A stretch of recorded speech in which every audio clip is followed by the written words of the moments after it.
the squad car radio crackled. Robbery at the local liquor emporium.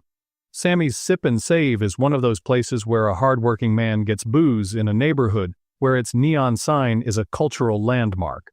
Dispatcher says, reported shots fired. Suspect fled.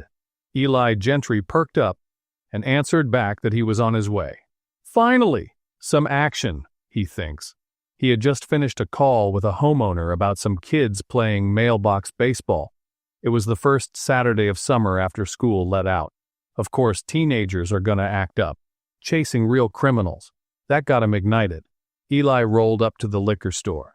Lights on. No siren. He was nursing a hangover. The owner, Sammy, was standing in front of the counter, hyperventilating and holding a baseball bat. Kid just came in here and said he wanted a bottle of top-shelf vodka. I got it, and when I turned back around, he's got a .38 pointed at me. Then he says to open the register and give him the cash. Typical shit, you know. Right then, Eli's fellow officer Tom Barber walked in. Eli vaguely filled him in as best he could. Hold on, Tom said, mildly annoyed as he reached into his left breast pocket to get his pen and notepad. All right, Sammy. Let's start at the beginning.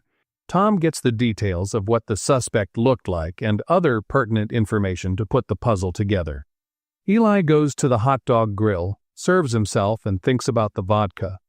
Sammy tells them that the kid took the loot and took off on foot. While Tom was asking Sammy to see the surveillance tape, Eli, under the guise of securing the perimeter, stepped out the back door to sneak a cigarette. In the back corner of the parking lot, he spots a familiar Honda Prelude near an alley, parked behind a dumpster.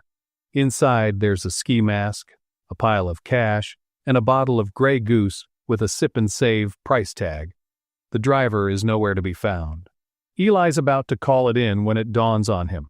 Car belongs to his neighbor Jimmy, a deadbeat who had crashed on Eli's couch a few times.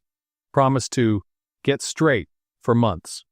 Jimmy's no mastermind, but Eli knows his family, and he's got a soft spot for local screw-ups.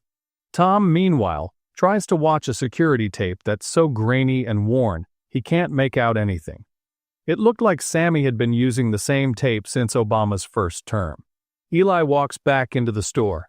An exasperated Tom is walking out of Sammy's office and looks at Eli and notices the look on his face.